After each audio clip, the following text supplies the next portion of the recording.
Happy summer, y'all, and welcome back to Brobots in Disguise. It's hot. Yep. 4 million years ago on the planet Earth. Did we do this intro for our last summer episode? I don't remember. That was a whole year ago. It was a long time ago. But in a galaxy far, far away. 4 million years ago on the planet Earth, two brothers started watching Transformers media, and now they're going to make it your problem. But instead of the usual Transformers media, we are... this is the hottest summer, and we're getting the hottest stuff.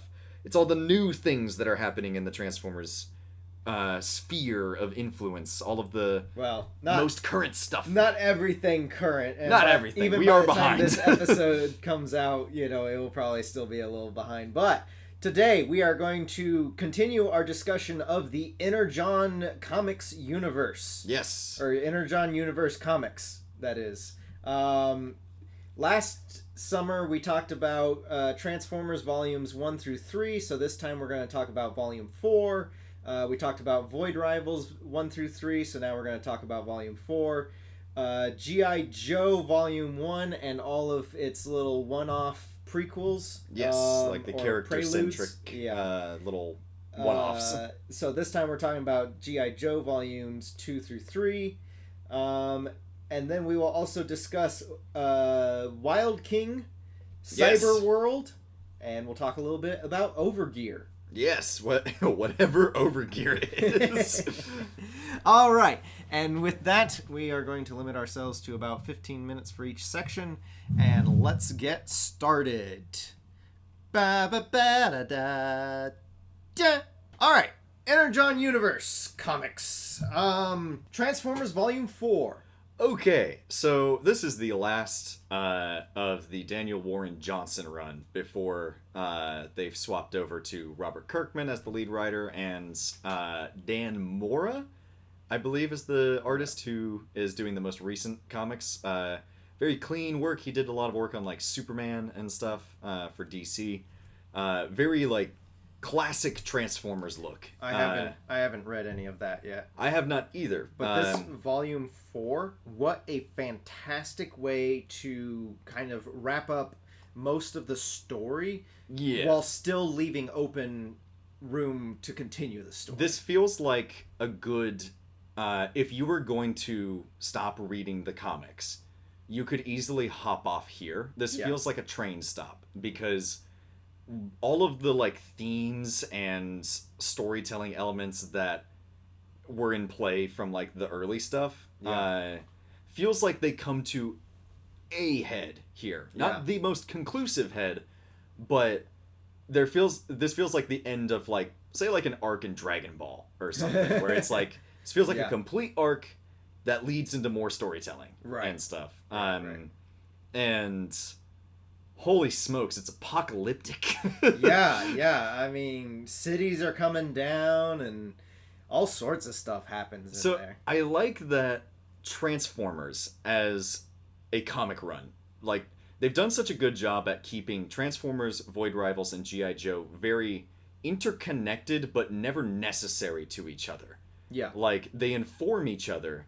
All of the events that happen inform each other throughout the comics. But it's not necessary to hop in between them. You can kind of pick up on context clues and stuff. And I like how, they've got, obviously, the connecting theme of Energon. Yes. And also Transformers. Because, I mean, if these guys were in this universe, of course they would be crossing over with exactly. Yeah. But Optimus Prime's arc, I think that it does the sort of self-doubt, but also, trying to hold on to the light arc very well. Although I think that near the end it got drug out a little bit, because man, what I like that he parallels with Sparkplug. Yes. I like that Spike and Optimus, their character arcs intertwine with each other, that they each inspire each other. Yeah. And I love the bit where all of the humans are coming up to, he goes into the coma. They both go into the coma together. Yeah. And then, all the humans are coming up and kind of giving a eulogy for Optimus, or giving him a pat on the back, trying to get him to, come back to life. And I thought that would be a great moment for him to come back. But then they stretched it out a little further, and it's oh no, but that was great also, Ultra Magnus kind of coming into his own. Ultra Magnus coming into his own. Yeah, he looks like a brick in the end. Yeah, he's got the biggest gun I've ever seen. It's almost as big as he is. As he should.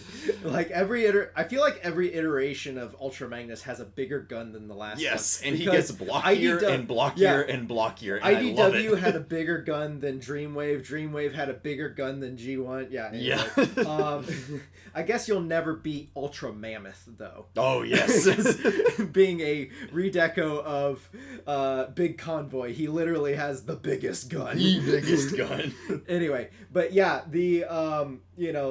then he comes back to fight Megatron in such a great way. Megatron's presence as well, like completely tipping the scales. Yes. What a menace. Yes. I love how he brings Starscream back to life just so he can beat him up exactly. some more. But yeah, I love that Megatron's return is the, game changer that it should be. Yeah, and I love that he's, weirdly enough, kind of like what we've mentioned throughout the podcast of like the concept of Megatron as a corruptive virus sort of thing. He is literally that. He has this like mental domination over certain people. Yeah, that the Quintessons gave him. Which is fascinating. The fact that he's like an eldritch chosen one. But like they gave him the gun mode. Yes. And using the Megatron gun corrupts people. Which is just wild to think about. It certainly seems like a commentary on having a super weapon will ultimately corrupt you. Yes. Fantastic. And the way that he gets under people's skin, too, is just fantastic. And I love his brick-like chin. He's so wide. The uniform character design that Daniel Warren Johnson does to all the Transformers in that it just takes all of their proportions and widens them and makes them so beat up. I love how in the flashback Megatron was thinner. Yes. And now he's like this wide guy. So you actually see like there's a difference between past and present Megatron. Yeah. And like I love that even you can look at it as like even Megatron himself is a victim. Yeah. Like he's evil. But he didn't ask for the Quintessons to mess with him and like run him through this gamut of this whole gauntlet of just dying over and over and over and over again. Right. And then he passes that on to he passes that on to Starscream as well. But I hope that never becomes like in IDW and in Earthrise, good guy Megatron. Mm-hmm. I hope that this version of Megatron never becomes a which good I think guy, is pretty clear that like especially with Starscream's character arc where it's like you sympathize with Starscream. Yes. You don't condone Starscream. Right. Yeah. Because he is a sadistic maniac. Yes, yeah. Even if you can understand where they come from, you don't have to be, like... And that kind of segues into our discussion about G.I. Joe with Cobra Commander. Yes. We talked about, like, you root for him, but but do not condone him because he's a compelling character. But holy smokes, is he so... Evil. Yes, yeah. First, you got to get through Volume 2, which is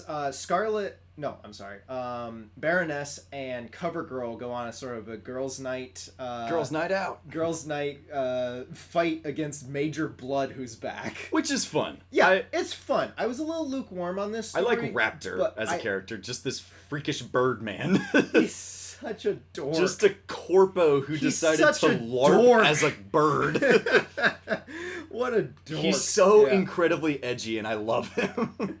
Yeah, I don't know. It was a fun little volume, but I don't have much to say about it. And then, Blood getting, eye for an eye sort of thing. And then, I like the poetic justice of Major Blood.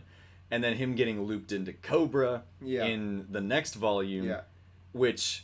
oh, man. It's so delicious to see in the one issue, that the first issue of Volume 3, Cobra Commander on the Cobra throne. Yes. And then by the end of that issue... Destro on a Cobra Throne, and it's like, yeah. it's delicious. I love how Destro is a better Starscream than Starscream. Yeah, but one bad business meeting, and he's like, I guess we do need Cobra Commander. He's like, dang it. But man, Cobra Commander and Duke having to team up against the Mad Max rednecks who love grape soda. Who love grape soda, and they meet up with, what was his name? Road Pig, who's just Leatherface from Texas Chainsaw Massacre. Right?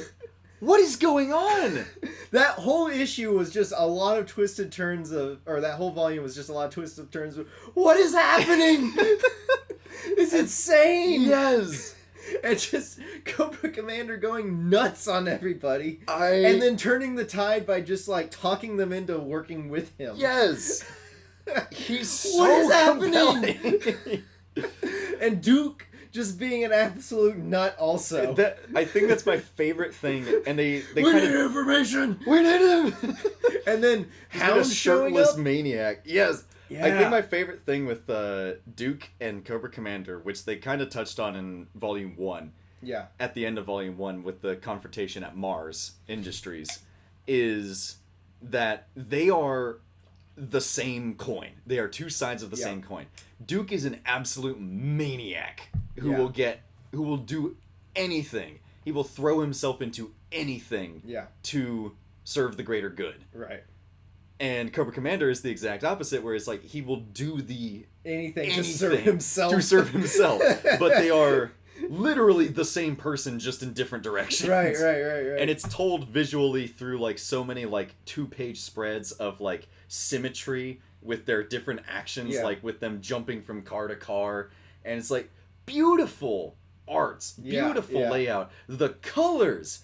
G.I. Joe does a really great 2-page thing where they got the one banner picture and then one guy doing one thing on one page and the other guy doing another thing on the other page. It does that a lot throughout the G.I. Joe and then like volumes, the action is really is great. Like you can tell when somebody has an eye for like direction, like combat choreography and direction, and who the G.I. Joe team is knocking it out of the park with that.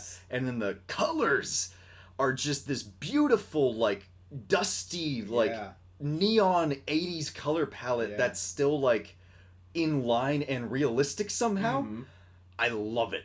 But if you want to talk about saturated colors, let's talk about the greens and yellows of Void Rivals. Void Rivals was already like kind of one of my, like, it was the dark horse. I didn't expect to love it as much as I did. Right. And this one really, really took the cake as far as like, I'm so invested in this storyline. Now this volume, it kind of played out basically how I expected it. Well, not exactly how I expected it, but there wasn't as many twists or turns and stuff. Yeah. The most twists and turns happened with Skutzoid. Oh my goodness, Skutzoid and the Skutzoid clone army. What is happening with Skutzoid? I love how much world building is going into Skutzoid of all characters. And it's so funny too, because it's like he's kind of a character that we followed along with and it was fun. Yeah. But then they actually made him integral to, like, you are so invested in Skutzoid now. Yeah. Poor guy just getting chopped up and cloned all the time. What the heck?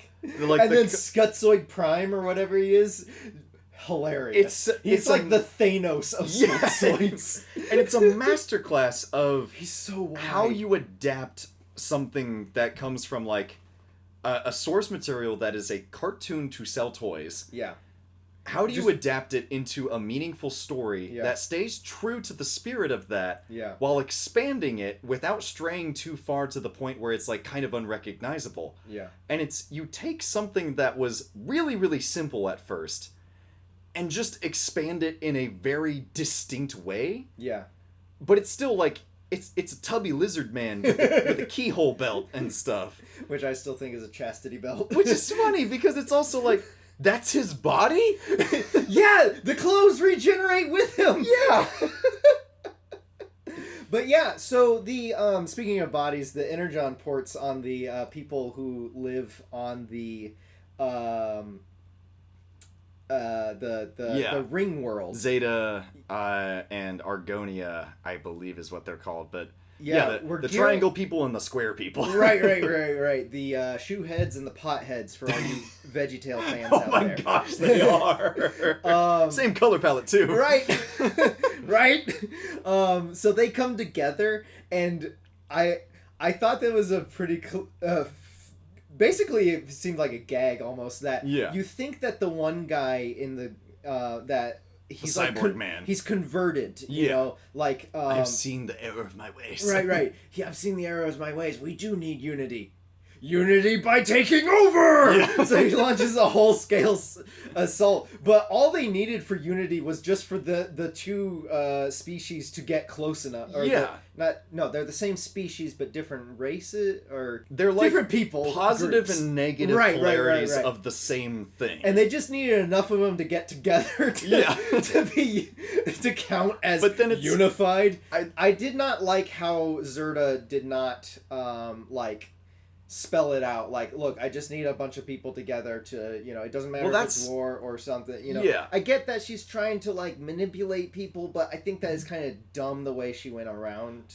But I think it's also really, really cool that they do such a good job at making sure that neither the Zertonians and Argonians are the explicit good guys. And that's also applied to Zerta Trion. Where it's like, she has goals, but they might not be for everyone's benefit. They might just be for the greater good. But also, it's like... She doesn't really, like, take into consideration the damage that it's going to cause. It's cosmic in scale. It's that she's operating at the grand scale without regard for the individual and stuff like that. And I get how, you know, operating at such a bigger scale than they can comprehend... She would assume that they're not going to, you know, go through with her plan if she doesn't, if she tells them everything. But it ends up being one of those classic, oh, I didn't tell you everything. Misunderstanding. So that there could be a misunderstanding plot, and, you know, it's kind of contrived, and I'm just over those sorts of plots. Yeah, that's fair. But I do like Goliant. The world building and the Goliant thing. And, the Goliant concept, because the Quintessons, I believe they refer to it as something that is in the same vein as Unicron. Because it's obviously like the thing that's like, no, we dare not speak its name, this sort of thing. It's like, that's Unicron. They're obviously building to Unicron. Right. Yeah. Every comic run eventually builds to Unicron. All roads lead to Unicron. Even IDW, which in its initial runs explicitly said, we're not doing Unicron. Eventually like, did Unicron. I'm going to do Unicron. But But I like that Goliant is a distinct... So far it seems like it's a distinct thing from Unicron. Yeah, which actually goes back to the original plans for the movie where the Quintessons built Unicron. Yeah. Which... As a way to strike against the Transformers. Right. Yeah. Which I love this like interweaving of old G1 space lore with unique original space lore, and it's seamless. Like Springer and Hot Rod are there, and you don't even bat an eye. Right, Skutzoid is happening, and you don't even bat an eye. Like, it's incredible, and very excited to see where it goes next. Yeah, this one definitely feels like it. Volume 4 definitely feels like it's leading into Volume 5. Maybe that's why I felt a little lukewarm on this one and on Volume 2 of G.I. Joe, is they both felt like they were leading to something else, so they ended up being kind of filler arcs. But filler arcs are good for character development. This one I feel like was a... And we got a lot of character development in both of them, so... Yeah, this one felt like closing of Act 2, basically. I see that. Mm-hmm. And then Volume 4 of Transformers felt like... that one actually closed the story arc. Holy smokes, Chicago is so dead. Oh, yeah, man. But, also, Shredhead gets to appear on Earth and save the day. Yes! I really like Shredhead. I like that, but I also felt like it took away from Optimus's victory. Yes, and also, although that plays Shredhead feels like they need more to do in the story. They need more connection to the story. And that's why it feels like it's open to, there will be further adventures. Yeah. But I like, as with everything in the Energon universe, I like where it's heading. Yeah. I love the ride so far. Yeah. Oh, the best panel in the best scene in Void Rivals was when the two main characters both realized that they have the opposite person's perfect hand droid. Yes. And they just switch. They're like, just take it. At the end of one page, they both look at each other's hand droids, and then on the next page, they've got the other. They've switched. I love that. Perfect. Speaking of switching things up, also I started reading. I haven't finished it yet, but Worst Bot Ever.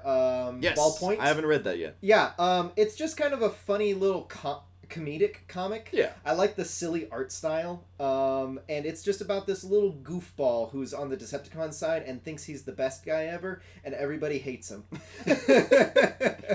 And that's the fun of comics. You can just have like a fun little one-off thing like that. It seems to be kind of set in the G1 cartoon universe-ish. Yeah. It's definitely not in the Energon universe. It's its own thing. It's its own thing. Yeah. Which is cool. Yeah, it's just a funny little one-off thing. Yeah. I will definitely finish reading it because I had to spend a whole borrow on Hoopla to get it. But yeah, anyway. It's those short ones will do you in.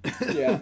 Anyway, that's why I'm not completely caught up on Energon Universe yet. I will wait until Volume 5 drops to continue reading. Anyway. Swapping things up. Yes. Short break and we'll be right back. Which means I'm just going to take a big gulp of water. Gulp? How was that gulp? Pretty good. Nice. Water is great. This has been Robots in Disguise. PSA, during this hot summer, drink water.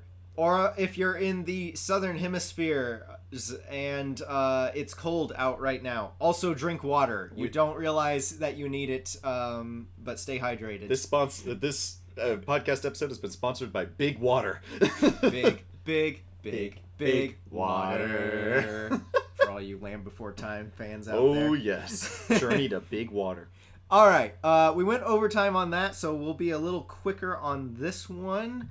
It's a bit short, too. Transformers Wild King, the current Japanese series going on. We talked more about it last summer, and it's basically Optimus and Megatron are kind of part of Star Trek in a way.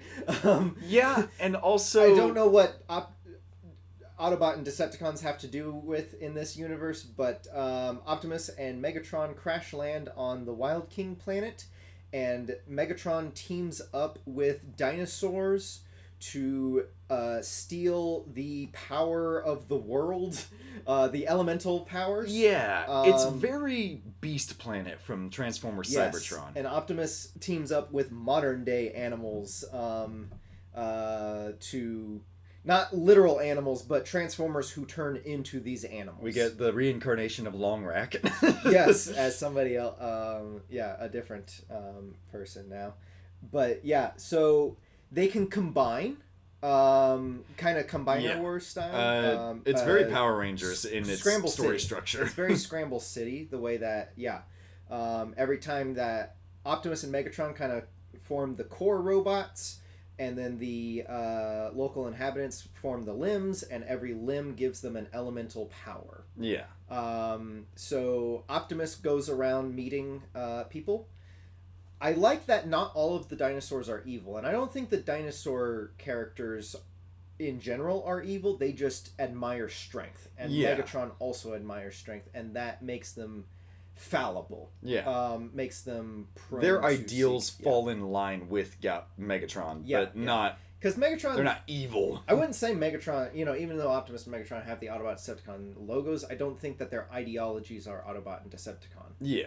I think that Cybertron, wherever it is in this universe, is at peace right now, and they were just out exploring. It feels like the universe of the Takara trilogy, kind of. Like a little bit. Yeah. But similar, like, the state of the universe feels similar to that, where it's like galaxy-spanning Autobots and Decepticons, and there's various different corners of the galaxy that are at peace, and then others that are in conflict, and Yeah. It's more like it's the Autobot and Decepticon nations rather than a couple of guerrilla factions just beating the snot out of each other. Yeah. I don't think they're at war at the moment, which will make sense as the story goes on, because Optimus is like, what happened to my friend Megatron? Oh, he's being bad. Yeah. And then at the end, Megatron ends up helping Optimus. See, I haven't gotten that far in it. So the most that I've seen was like up to where they both get all of their combinations. Yes. And like into their fully combined form, which is like episode like 10 or something like that. I don't know. Yeah. I think that's a little before 10, because I think there's only like 11. Oh, okay. Well, before... Well, there was like 13 episodes. Hang on just a second. I'm on TF Wiki. Let me look at it. You can find all of these on YouTube. They're all... Pretty much everything that we're going to talk about from here on out is all going to be on YouTube. Right. Wild King cartoon. There are 14 episodes, yes. And you can find them in various states on YouTube. So, yeah. Optimus has a vision at one point of Nemesis Prime, essentially, and he basically confronts the darkness within himself. I don't speak Japanese, so I was just, and these aren't dubbed or subbed into English. You just kind of have to vibe it out. There is a fan dub of the first couple of episodes. It's really good. I'd recommend checking it out. They really capture the essence of the characters, and I hope that they continue to dub the rest of the series. Yeah. You can find some of them subbed, but mostly I just had to use auto-generated subtitles. Oh, yeah. And those are fallible at best. Yeah, they're a little sketch. But anyway, so then Megatron goes to confront the World Dragnus, which is... Okay, so he's a combiner who looks like Megatron from Transformers RID. Oh, and he's got two little dragon guys. Demon King Megatron. Basically, from the car robots. Sorry, from 2001. Yes. Yeah. And he kind of combines with these two little dragon guys to be the big World Dragnus. The big one. Yeah. Dragnite soldiers. Anyway. So he fights him and gets beaten and corrupted and taken over. So Megatron becomes the core of the World Dragnus, and then has to fight the combined form of Optimus, and then Optimus and Team Animal Tribe team up with Team Dinosaur Tribe, and they all switch it up. Scramble City style, and beat Megatron out of the World Dragnus. Like physically beat him out of it. Yeah. And then they work together. Megatron's like, I've seen the error of my ways, let's work together. And they work together to defeat World Dragnus, who is like ancient times was hidden within the world. He was captured and sealed, kind of a Unicron away. in Transformers Prime. Yeah. He was the darkness, the dark power of the world, and Megatron being, tempted by the power of the elemental powers, wanted to go for all the power. So that's why he went after World Dragnus. But then he realized that the darkness was corrupting. So I think that they end as with an understanding of each other. They're not like back to being friends yet, but they're like, you know what? Okay, don't be bad, kids. It's like, you win this time. Yeah. So I liked it. It was something zany and fun. Yeah. From what I've seen, it's very like. As with a lot of the Japanese media, it's very toyetic. Like the toy concept is extremely baked into the storytelling. Half of the episodes is Optimus meeting a character and being like, "Hey, should we join your team? Well, you got to prove yourself first. All right, I proved myself. Now join our team." You got to prove yourself. How do I prove myself? By showing all of my various different play features. Exactly. But yeah, a fun little like. Bizarre extant thing. Yeah. The toys look really fun. Yeah. I think that the toys look really fun. And I think there's going to be a second season because they just released images of a new character who looks like a giant-sized combiner that can be like some sort of like dragon saber-tooth thing, and cool. Anyway, yeah, some sort of big animal, but then also can turn into a car, and then of course can do the combining thing and all that. So I think there's going to be a season 2. Okay. And I'd say check it out, because it's, you know, it's only 14 episodes, and each episode's like 5 minutes long. Yeah. Same with the next thing that we're going to talk about. Yes. Being short 5-minute episodes that are actually, honestly... So, Cyberworld. Transformers Cyber... Oh, yeah. Switching subject. Transformers Cyberworld is the YouTube series on the American side. And I know I dissed on the toys, but for the first time since, like, I don't know, Armada, the cartoon takes the character designs and makes it look a lot better. Yes. And Cyberworld, I have been immensely impressed by Cyberworld. I have really enjoyed the show. Yeah. I will actually, out of all of the things that we've engaged with, like Energon Energon Universe I've been following for a while. Yeah. Wild King, I've seen a few episodes. Yeah. Maybe I'll watch some more, who knows. Cyberworld, once we get done recording this, when I get back to my house, I will probably watch a few episodes. It's pretty good. Yeah. Okay, so last year I theorized that, oh no, it's just going to be Transformers Fortnite. How do you do, fellow young kids? Yeah, and to an extent, there is a, what genre is Fortnite? So Fortnite is a multiplayer battle royale video game. That's the thing, yeah. And I'm old. That's baked into the core concept of this show, is there's a video game-ness to it. Yes. Is that the whole... It is literally, they're in a video game. Like, and that scared me initially, like, oh man, this is going to be really cheesy and really bad and cringy. You know? Yeah. No. They handle this so well. And it's also very appropriate for the audience that it's going for. Yeah. But it's smart. It's really smart about it. It does not talk down to kids. However, kids will really like it, I think. Yeah, it's in that special range of TV shows. The one that I can think the most of, that I can compare it most immediately to, is Sonic Boom, which was an animated show set around the kind of somewhat reboot of the Sonic brand that they did. And it's supposed to be really in touch with, you know, what are kids into these days. Yeah. Where Sonic Boom... That does not get in the way of Cyberworld telling a good story, though. Yes. Like, Cyberworld and Sonic Boom both know exactly what kind of show they are. Yeah. They are a show with a very specific goal in mind of, like, to sell toys or to sell the next Sonic thing. Right. Aimed at a younger audience than typical. Like, around the, 6 to 15 range, probably. Yeah. Like, that's, the main range. But you can tell, just by the way that it's made, that the creators are, one, big fans of the franchise. Yes. And two, putting a lot of effort into what they're doing, because it's short 5-minute episodes, each with kind of an ongoing narrative that's also mission of the week sort of thing. Mm-hmm. And it's lighter in tone. It's got kind of a kiddish tone to it, but it's not dumb. The memes.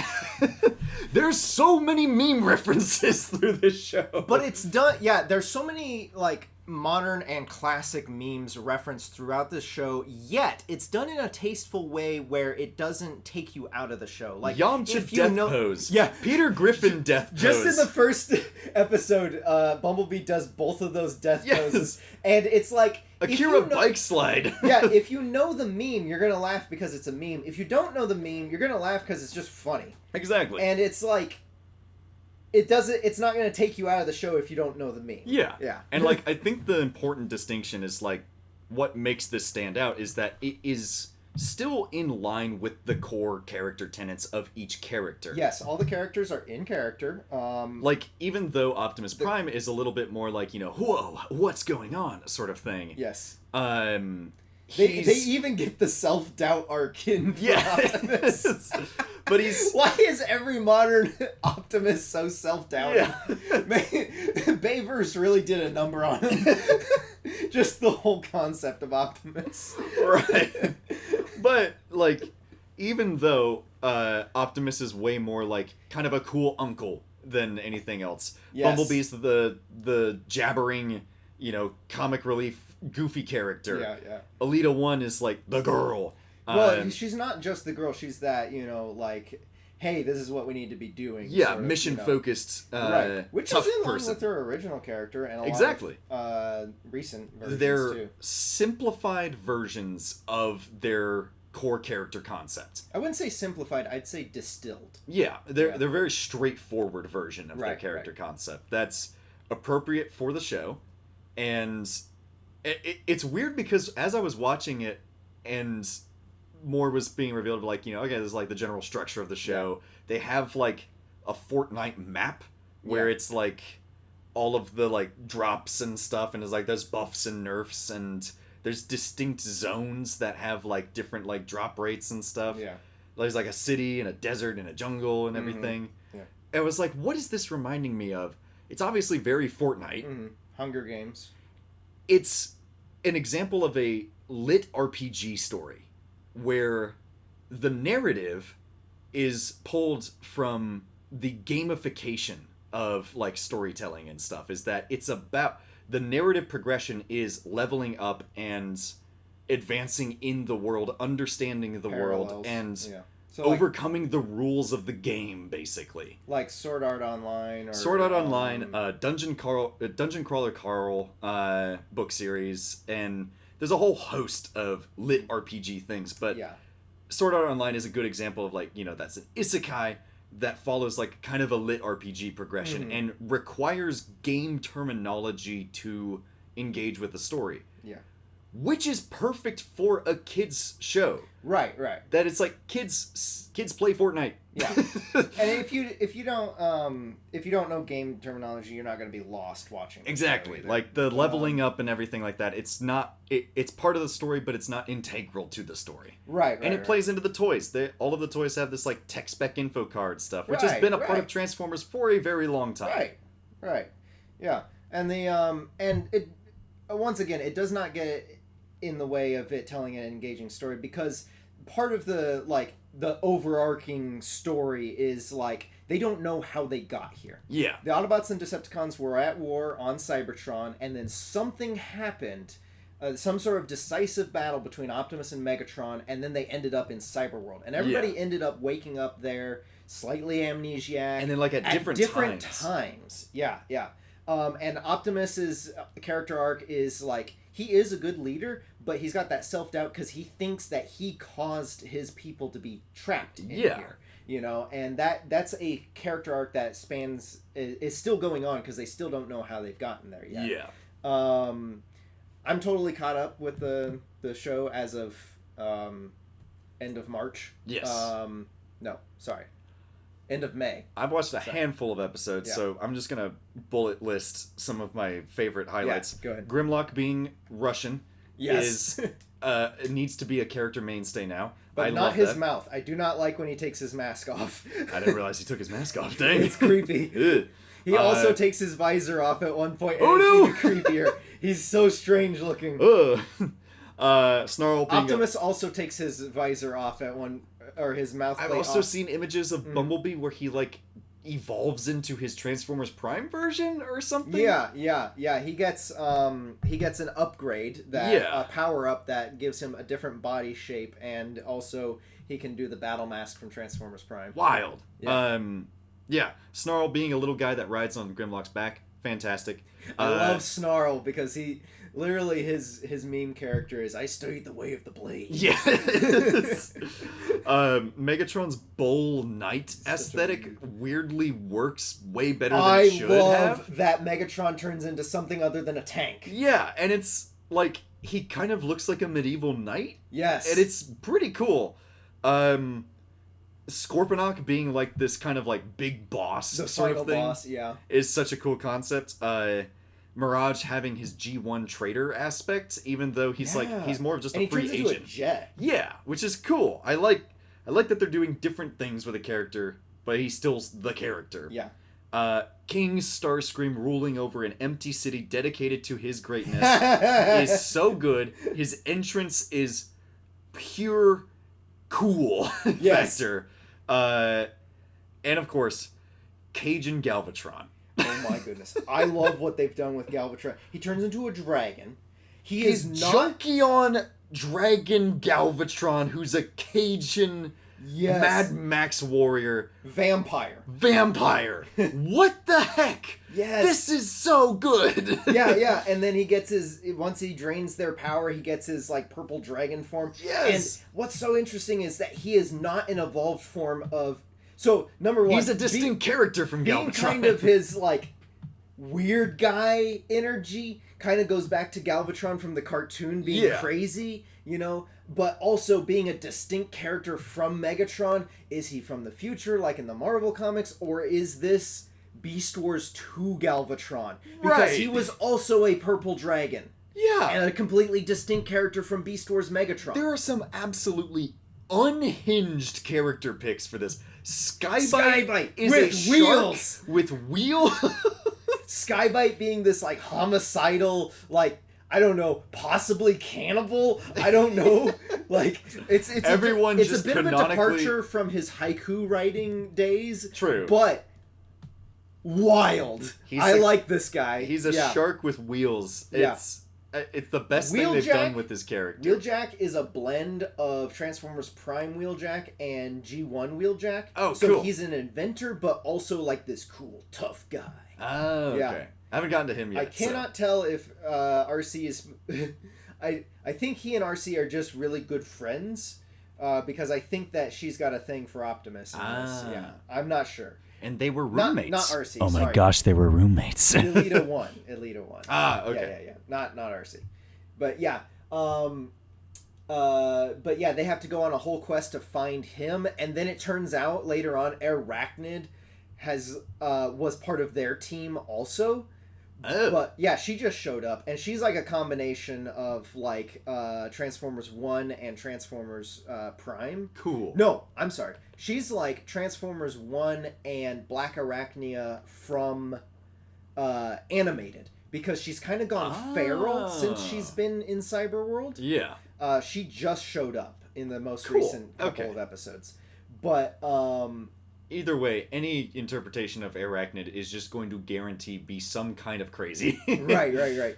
But yeah, at first I thought they were doing like, because in animated, Elita 1 became Black Arachnia, remember? Yes, that's right. Yeah, so I thought that there was some sort of duality going on there with Arachnid and Elita 1 in Cyberworld, but they were just on the same team. Yeah. And they thought that she was abandoned. Anyway, yeah, the character arcs are going quite well, where characters actually do get to discuss each other while playing mini games and stuff like that. It's so incredible how much they managed to pack into just 5 minutes. Now, granted, it's lightning pace. Yes. But they do a really good job. It's incredible pacing. Yeah. Like, you get like a full story each episode. Yeah. And they chop shop.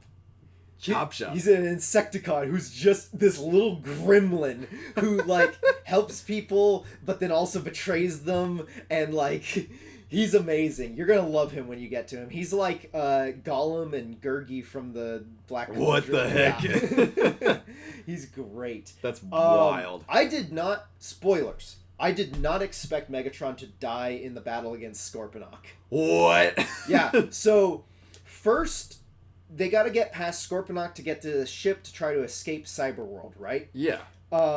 First, Megatron influences Scorponok to work for the Decepticons and against Optimus. But then Optimus convinces Scorponok to work against Megatron, and he actually kills Megatron. What the But then Optimus and crew get on the ship, and they try to escape, but Wheeljack, who they thought was dead, radios them as like, no, it's a trap, and then the ship blows up and they all have to abandon the ship and get away, and that's when they meet up with crazy Cajun Galvatron.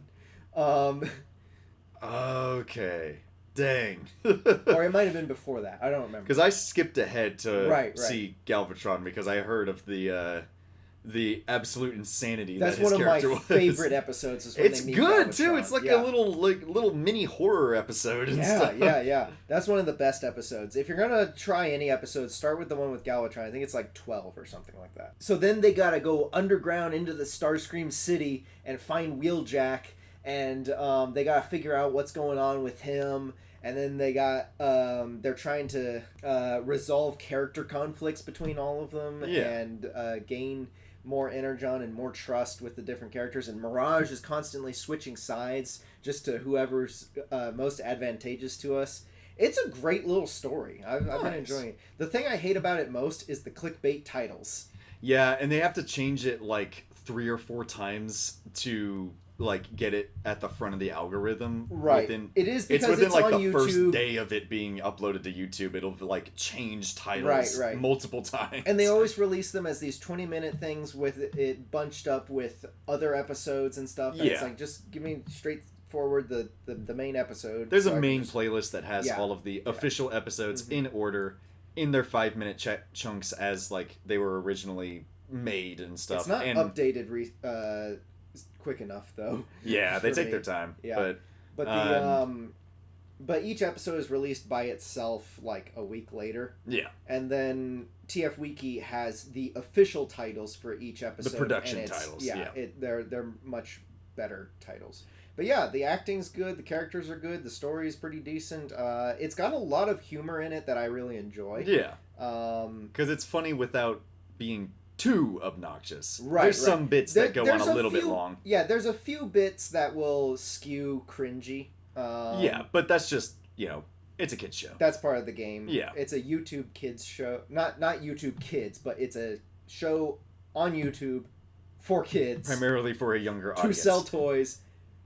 But like all of Transformers, that does not mean it has to be bad. Yes, anything can be good. And this is one of those things. Yeah, I've been thoroughly surprised, and I am happy for it being actually pretty good. We're those guys that show up on the back of DVD covers that review a movie and say, fun for the whole family. 2 thumbs up. 2 thumbs up. 2 big thumbs up. 2 robotic thumbs up. Yeah. But yeah, no, I've enjoyed it. It's fun. Yeah. It's fun. And then last but not least, we'll move on to our next thing that we're discussing. All right. Transformers Overgear. Now, I knew that this was a thing. I did not realize what exactly it was specifically. Yes. It's like a set of narrative commercials. So it's a spiritual successor to Binaltech alternators, where we're going back to making realistic vehicles, although these ones aren't licensed, and I liked how it's a focus on military vehicles. Yeah. Fictionalized, like the title suggests. Overkibblized. Overgear. Yes.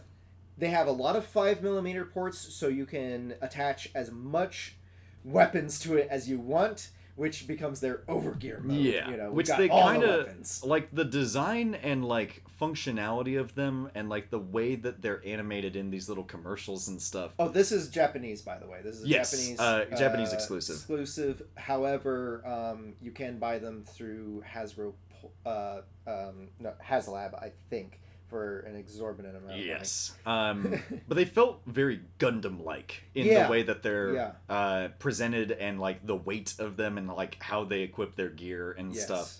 Where it's like they're big, which they're also about the Transformers are about the size of Gundams, a little bit smaller, I would say. But the one that you sent me was the Ironhide versus Blackout. Yes. So there is currently a video you can watch on YouTube again, on the Takara YouTube, and there's apparently pack-in story material in the form of like mission debrief documents. Oh, cool! Like a little booklet thing. Yeah. Cool. In the animation, if I remember correctly, so according to TF Wiki, the general story arc, or this general story idea, is that Decepticons using Pretender technology have infiltrated Earth governments and are taking over Earth as a sort of surveillance dystopia state. Okay. Yeah. So you've got small Decepticons turning into humans, and then bigger Decepticons turning into weapons vehicles and to vehicles fly and stuff. the little evil humans around. Right. Which is great. Actually, that kind of goes back to one of the original ideas. I recently learned that one of the original ideas for the G1 Transformers cartoon was much more dystopic like that. Oh, cool. There's always an which element plays of, into like... the robots in disguise aspect a lot more. Yeah. So the Autobots have teamed up with Resistance fighter humans to combat the Decepticons. Cool. Okay. So there's a little bit of fight against the AI sort of thing. This toy campaign's got some sauce. Yeah. No, you and I would have been all over this when we were teenagers. When I watched the thing, it really made me think, like, the animation style, the tone of it and everything really reminded me of the old Revenge of the Fallen web episodes. The Nest. The Nest episodes. Where it's like similar... Hunt for the Decepticons. Yes. Yeah, it really reminded me of that. That kind of like, very modern warfare style, like Call of Duty-ish narrative. Yeah. And speaking of video games.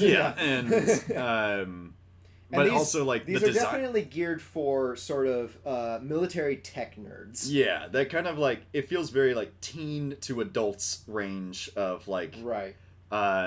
You get this to put alongside your desk toys and stuff like that. So, in this animation, you got Ironhide, who's sent into like this military base to seek out the Decepticon and take him down. Yeah. And the Decepticon is Blackout, and they get in a big fight with their guns and stuff. Which, like, Ironhide's like a really good adaptation of Energon Ironhide. Like, his facial design and everything is building off of like design elements from Energon. Transformers Energon. Ironhide. Yeah. And he turns into the truck with a big gun on the back. Yeah, and he's got like the same head-ish shape. However, he's got similarities to Transformers 2007, the first live-action movie. Yes, he turned into like kind of a similar GMC truck that's been heavily kitted out and stuff. Yeah, with military tech. And the truck things go on his shoulder. The front of the truck goes on his shoulders, like that Ironhide, and he has guns on his arms. Like that Ironhide I like too, the detail that the grill that would normally have like Ford or GMC on it says iron. Just iron.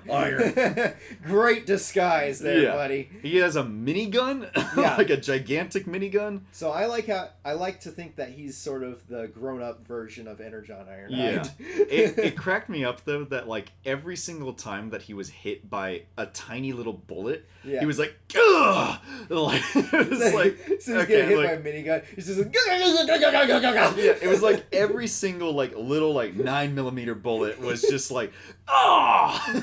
yeah. And then Blackout comes in, and I love Blackout's design. Fantastic. Drawing cues from the live-action Blackout version. The rotor blade cape. And the cockpit being on the chest, but he turns into a different type of helicopter, and it makes him way more spindly. He turns and into creepy looking. Yeah, he turns into an attack helicopter rather than a like transport helicopter. He reminds me of Whirl from G1. Yes. Yeah. So pretty much the same model. Yeah. Like, and I love that they kept the kind of like fan-like design on his head that the movie version has. But it feels like his whole head is like slimmed down and stuff. Yeah. So he's a little creepier than and then like they lunge at each other to do a big fight, and then that's it. So very simple but cool concept. I really like the idea of a more gritty mill sim sort of oriented world for Transformers. Right. It's very. It would have fit in very well with the live action series. But so far we've got Ironhide and Blackout, and coming soon is Optimus Prime, and oh boy, is he a tank. Nice. Not that he turns into a tank, but he turns into this giant military truck. Nice. Flatbed truck with just weapons on the back, and he looks awesome. Yeah. He's actually not red. He's got like navy blue and like desert sand yellow. Ooh. He looks great. He looks like Machine Wars Optimus. Oh, dang. Yeah. Yeah, I think like kind of wrapping it up. I think all of the things that we've discussed is a good example of like this is Transformers at its best, is that it's multiple different things all coexisting at once. Yes. Where it's like you have a gritty military simulation sort of thing. You have a fun but competent kids-oriented show. You have a very intensely told but very true to the original source material comic run. Yeah. And you have Beast Power Rangers Transformers. Yeah. They can all exist and all equally be Transformers. So while the toys themselves might be very expensive, whoever said Transformers fiction is dead, you're wrong. Yes. You're absolutely it's wrong. It's thriving currently. We are still getting good Transformers stories. Which it's like, still getting good Transformers ideas. Has had this diverse ideas. Yeah. Transformers has had this cycle of boom and bust, where it's like it's big time in the sun and then like kind of goes back underground and then comes up and big good time in the sun and then goes back underground. But Transformers is always going to do Transformers. It's always going to transform. Yes. It's always more than meets the eye. Hey. And with that, thank you so much for joining us for our nerdy little discussion. Yes. We'll be back in July with something else. We'll figure that out when we get there. Yeah. And then we'll get back to our discussion of season 3 in August. Awesome. With an actual guest this time. Yay! All right. Anything else you wanted to... Oh, the artwork. I remembered what it was. I was going to say the artwork in Worst Bot Ever reminds me of is the Brobots series. Oh, yes. Yeah. I forgot about Brobots. Forgot that was a thing. I had no idea it was a thing until I stumbled upon it. Yeah, it's a weird one. Yeah. Anyway, other than that, go read and or watch stuff that are Transformers related. Yeah. Do it. Or make something up. Yeah. Anyway, we will catch you all in our August episode. Or July. Or July. Yeah. Our July episode. Anyway, yeah. Wow.